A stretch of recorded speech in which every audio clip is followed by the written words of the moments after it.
energy picture, I think that I would say this. Global energy is certainly very reliant in Europe right now on supplies from the West, both for the exports of oil out of the Gulf Coast, as well as exports of LNG.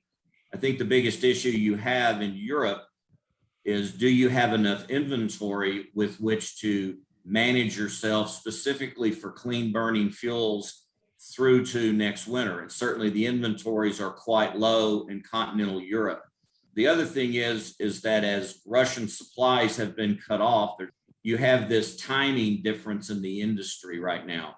And that timing difference is how many cargoes of LNG can physically really get into Europe and then physically transfer. And here's the reason that is. This is just the way that Europe is set up versus the United States.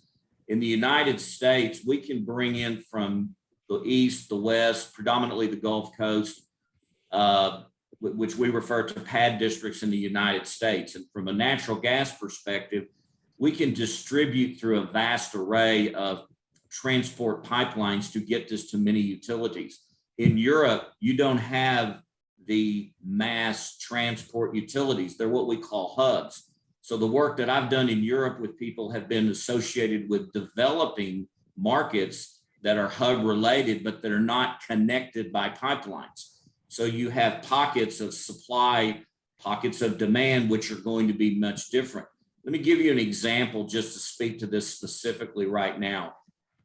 The inventories in Europe are low and cargoes are being diverted to the Far East. And the difference in the two pricing points between Europe and between the Far East or China are roughly $30 a ton. That's a big difference. But that's not something that's new. For years, people in oil trade have always moved cargoes to the most optimum market for physical reasons as well as for pricing reasons. And that's most likely going to continue. But I see, as far as the global economic circumstances, we're certainly watching our inventories here because there's a lot of LNG, which is basically refrigerated natural gas, leaving the States. But we've got to keep our inventories at a certain level to be able to accommodate our economic growth or our demand as we come out of the pandemic, no different than anybody else globally. So I see this as a supply-demand microeconomic set of circumstances that is evolving daily, like we were speaking about a moment ago. It's a matter of the analysis and the realities of what is really occurring. Another example, when you refer to what's coming out of Russia right now for oil, I think you got to peel the onion back a little bit more, because right now there's really, based on the numbers, not really much of a change. They're going out of different ports to different places to different counterparties, transshipment, different movement of vessels. This isn't something that's new. This is just how the oil and the energy business has always worked. So I would say that there's going to be a massive shift of supply there, albeit depending upon what the OPEC nations do. On balance, we're shipping a lot out of the States, but I think that it will probably start to develop a lot of market aberrations, specifically as weather patterns are going to start flowing globally. You get into your winter, we get into our winter. The temperature change for the different climates is going to dictate a lot of micro circumstances. I think the other interesting thing you have to look at with regards to the global energy situation is that when you look at the pricing of energy right now, it's 15% higher this year through the remainder of the year than next year. So what does that say? We're in a market that's backwardated. It's worth more in the spot market than it is really in the forward market. And the credit circumstances are really what's dictating a lot of global trade. Prices are so high, some of the banks are getting out of the trade finance business. They're not lending, or they're imposing stricter criteria on people who are in the trade business and watching more what those collateral reports are. So, my discussions with a lot of global traders and traders that are here in the States are manage your business pretty much in the quarterly to 6 months to annual basis as required. Do not be taking a lot of forward type of risk positions that are going to alter what's already profitable right now. In other words, people aren't expensing capital to be able to execute long-term plays unless it's related to renewables and or any environmental social governance requirements that are going to have to be put in place for the longer term. Glenn, what about the carrying capacity at the moment and going forward? The maritime carrying capacity for gas and LNG and the rest of it. Is there? Is it sufficient for switching from pipeline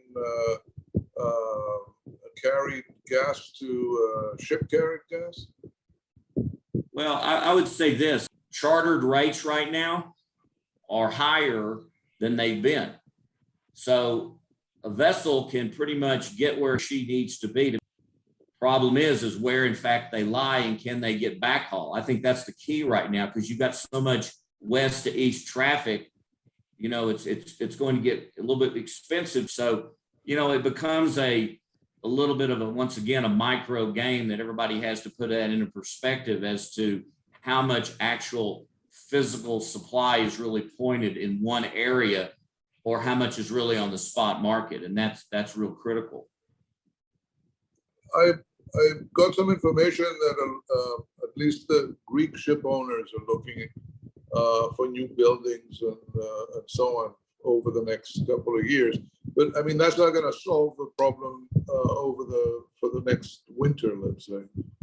No disagreement. And that's what I'm saying. I think we have a timing problem. You've got basically a 2-year to 12-month window of a lot of policy decisions that have been made, and rightly so. There's a global crisis going on. There's no question about that. Sanctions, the effects of sanctions are going to affect the execution in this 12-month period. It's really right now because of post-pandemic and otherwise of supply chain issues. So this window of timing, much against the weather, as well as also the inventory, is very, very critical right now. Very critical. You don't think that rolling back the sanctions is a real possibility over the next, year or so? Or at least the sanctions becoming less effective and people, at least European countries, opting out. There's some tendency already for some major players, such as Germany, to really buck at the severity of the sanctions, at least on the energy side. And there's a tendency, I don't know how strong it is, to somehow dilute those sanctions in some way, one way or another. Do you see that sort of playing out, or will the U.S. come down, harshly and make sure that everybody toes the line?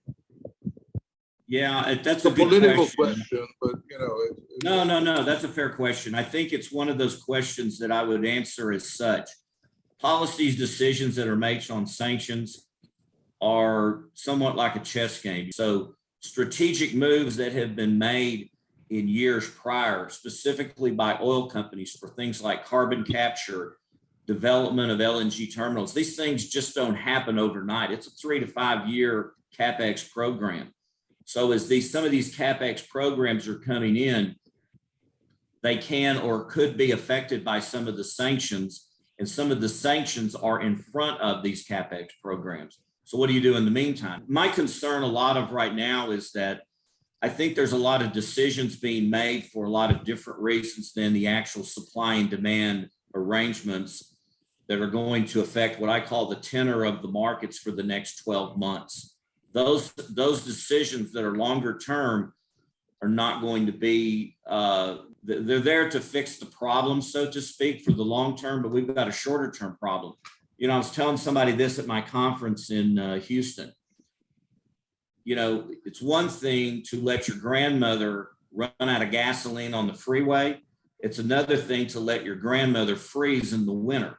Just by simplicity, I think that it's very, very critical that when I relate that to what I refer to as the tenor risk, I think people have to be very guarded that adequate inventories have to be in place. You know, when we look at it, when I look at this from companies that I advise with, I typically look at the term of a portfolio for investment.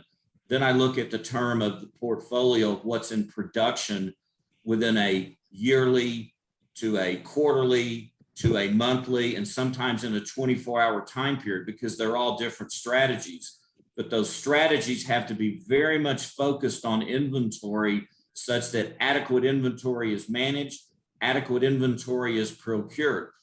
So you have to separate your dynamics right now more than ever in the energy business for any hedging programs, any supply programs, anything affecting demand as to what is your physical risk and what is your financial risk, because everybody's got strategies and mathematical equations and a lot of dynamics that are allowing people to protect the profitability of their asset. But if you don't have the physical, then your convergence, as we refer to it, between physical and financial risk does not work, and you're running yourself into a greater risk. So, you know, I've advised people that if you have requirements in supply globally, take care of them now. Now, get yourself a contract, get yourself something that is a variable price contract or something that can suffice to handle the physical requirement. The rest of it, it's important, but if you don't have the physical component, you don't have anything. And people have had to become more reminded of those requirements. And I think that's in large part a lot of what's kind of rolled through as it affected the sanctions, as you spoke to a moment ago, because it's timing. And it's a different set of timing that the energy business, I think, in supplying the world with energy is on versus some of the other things in the longer term. There's just two different patterns that have to be managed and effectively communicated and effectively executed. Renewables and nuclear are just minor elements in the formula, right? I mean, it's all about conventional. From what I hear you, it's all still about the conventional energy supplies. I would say this, certainly the Paris Accord, the conference in Glasgow, you know, where you've had two global climate change conventions where I think the banks, a lot of host nations, specifically in Europe, have made commitments. The US is making greater commitments, but that's a longer term executed strategy of capital investment because it's going to take some time. I mean, give you an example. Last year, I was at a conference here, as I mentioned, attending at the University of Texas. The bogey that was put on that as far as the capital expenditure over time to get to net carbon is $150 trillion. And I think that it, you know, coming from the people that produce that report, I think when people look at that, it's a matter of climate change has to be more about as much change as it is about climate. And certainly the renewables are the answer, not the whole answer, but part of the answer, going also maybe taking a look at the nuclear and also looking at the renewables of wind, battery, and solar.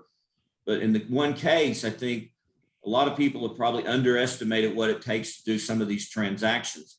To be able to put something like that together, you've got to have what's referred to as a PPA, which is a power purchase agreement. Somebody's got to be able to willing to make the power agreement to purchase it versus the investment of the asset itself, okay?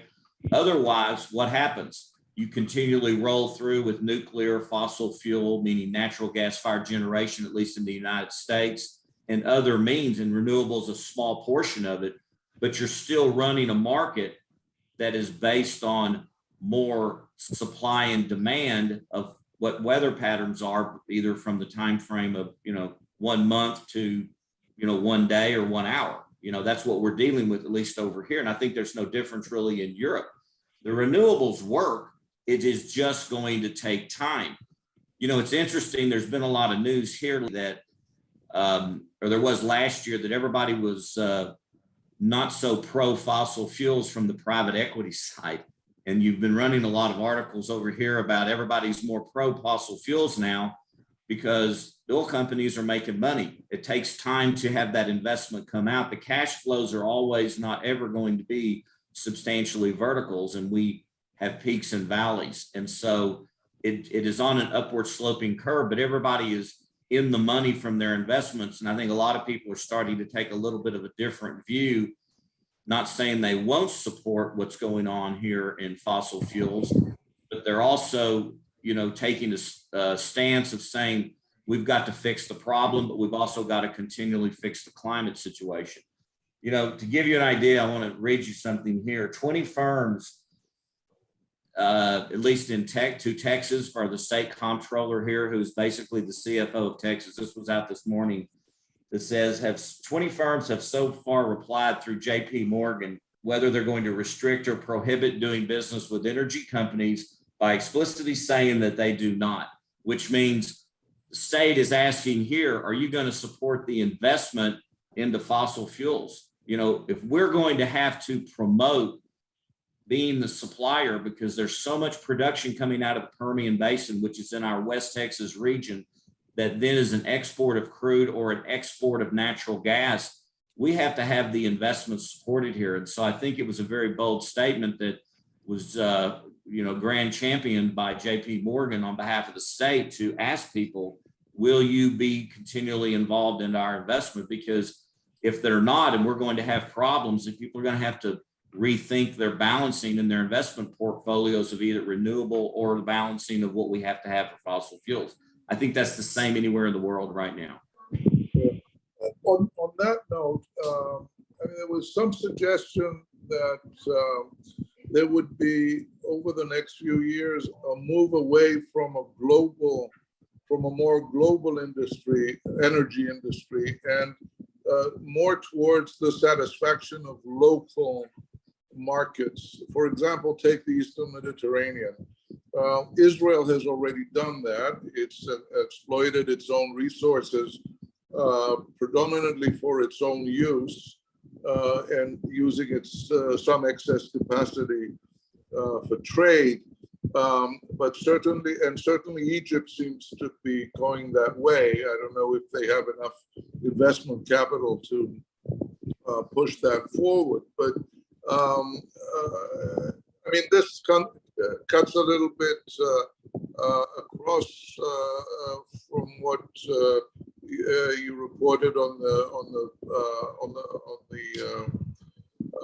the investment side of Texas, let's say, and the financial concerns, the investment concerns about supporting those investments. There seems to be a sort of a tug of war that I see developing.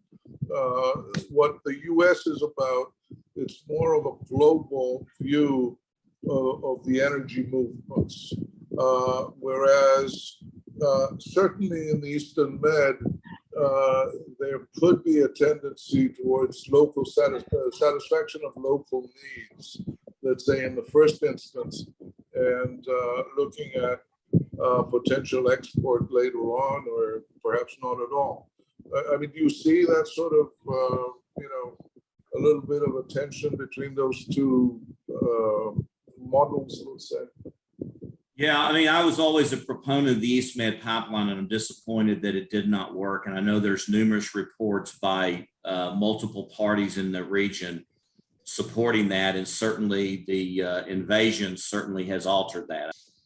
Certainly because of that decision, I think it's fair to say that it is what it is, and people are forced to manage more on a regional basis there. Probably more towards, I think, what I understood from the loans being provided on behalf of the EU puts more of a renewable standard there. But I don't know any more than to tell you from that end. Renewables where I live are very important. And I think in really any case, renewables of battery storage are probably to me, the most highest priority that anybody should have, because that way, energy can be stored in natural gas in a cavern. Oil and refined products, either clean or dirty, can be in storage. The generation of electricity needs to be utilized in battery storage to effectuate less peaking demand, or the ability to address peaking demand. And so there's lots of areas that are very small and micro circumstances that battery storage can help and fulfill those requirements, both there in your regions as well as what we have over here in the grid. There's a big effort in the state of Texas where our grid is needing to have battery storage so that when we need power, we pull from the battery. But you've got to have once again, like I've talked about today, the tenor risk, you've got to have a focus on being able to manage on a 24-hour basis of power to be able to charge the battery. Not so much one would think that there's no demand in the off hours. Sometimes there's no demand in the on hours. So a lot of people over here have developed artificial intelligence programs around their energy storage systems so that it's basically reading and utilizing technology as the electrons on the grid and what's coming out of a unit to be able to take that engineering data and work it into an economic set of circumstances to always keep the battery full, which is a good thing. You know, I was very proud that I worked with several companies that have done that, but I think that's the critical nature of utilizing technology for some of these renewables and some of these smaller market circumstances. The technology is everything. It's everything, and it's got to be made a part of the requirement. And I think that it's unfortunate that a lot of the European nations didn't have this when they started out and made a lot of their investments. I guess the only thing I would say to anybody that's involved is it would be a good idea to step back and look at your budgetary or maintenance requirements to see that you can utilize technology in that capacity for some of the renewables. It makes more sense and it's more effective and more efficient. Looking at Russia, what do you think the long-term effect is going to be? Will the sanctions and especially the energy help roll back to the Russian, war machine or whatever you want to call it? I don't see that happening. I don't think anything's going to change. I think their supply will find its way to a market somewhere. It already is. I mean, the numbers are pointing out there is more demand than there is really supply, and the shortfall can be made up in whatever's available in the market. But, I don't see for time it's going to be hard to shut it down. You've got all these areas of energy production that have just come unwound based on a lot of sanctions, but I don't see a real change over time. I think the market will always balance itself out. So you can't turn the machine off. The reason for my question is that it seems that maybe there's been, a deeper, thinking here from the West point of view. What did come out was that the policy of the U.S. going forward is to make sure that, Russia, never is able to threaten its neighbors. And there seems to be geopolitical, greater geopolitical target in this whole affair. Bigger than Ukraine and bigger than other things. Maybe I'm too skeptical, or maybe I'm too, I don't take things at face value. But do you share that sort of uneasy feeling that it's about something else? Well, let's break it down. Before the invasion, the platform here, there's no question with the policies, at least in the States, as it applies to the world, was that we would go more towards aligning the U.S. with climate change like everybody else has done. Okay. Now, and that's coming on the back of a pandemic. So you had a platform, I think, laid out, and rightly so, it should have been. But now you're in a situation where you've got sanctions that are being imposed. I don't have access to their mathematical models of what their decisions are being made from. What I am reading, my access is that It's affecting a lot of the financial markets. And I think it's like a dike, and it's like a little Dutch boy at some time that put his finger in the hole of a dike, and he puts his finger in to stop one hole. And next thing you know, 5 more come over here, and he's got to use this hand. He's got to start calling for people to start putting holes in the dike.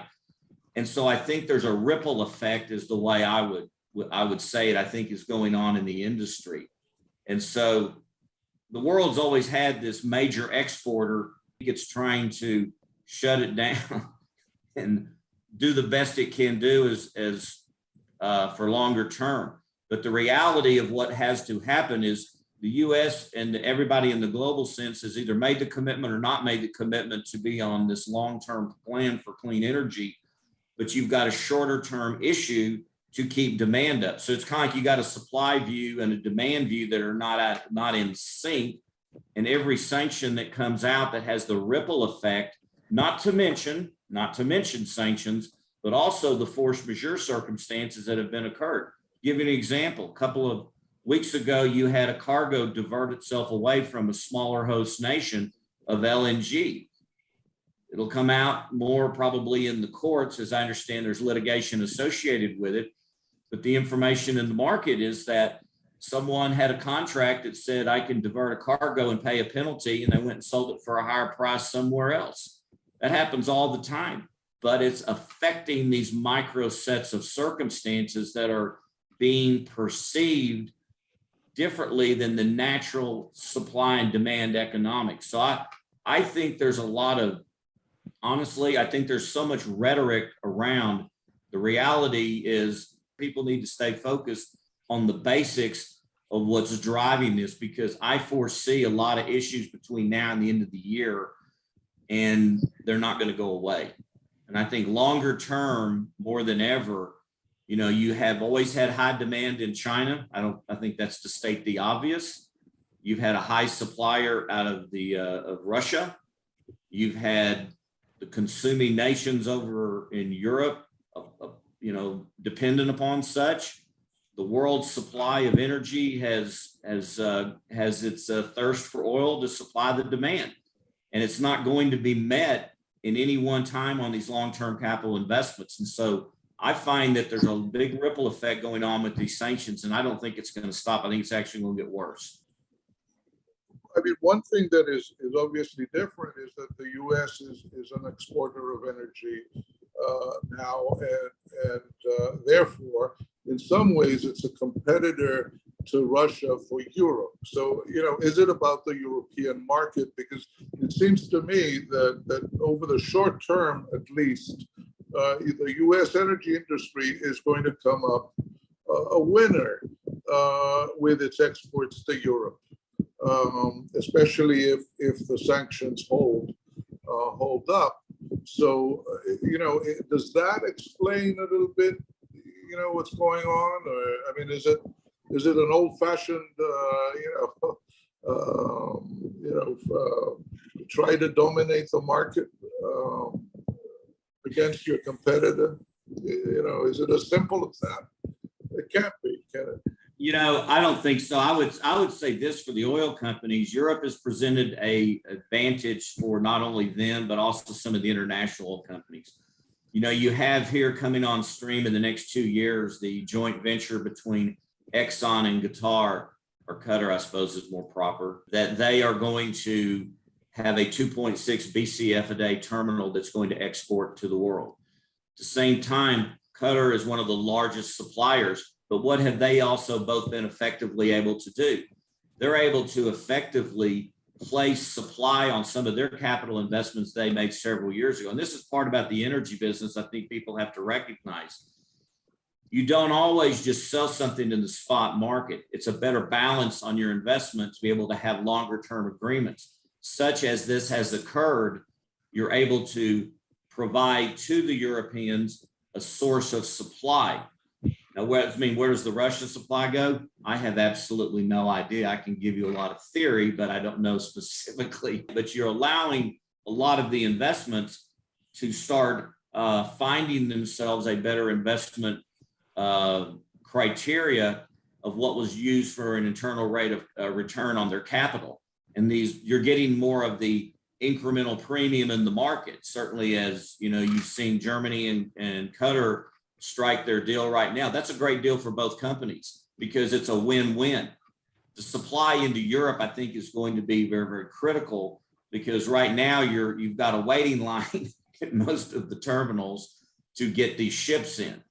And so once inventory starts pulling down, it's going to be real, real critical. But from a longer term expectation, I think it's a good win-win for everybody. It's just a matter of getting the distribution together.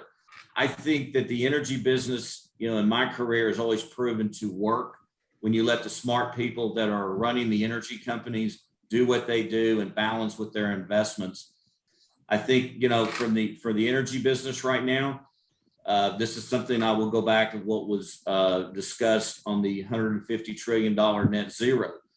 I think that some of the comments that were made by some of the oil companies and some of the efforts by their capital programs to invest in carbon capture here in the Gulf, carbon capture in West Texas, where are we going to put the CO2?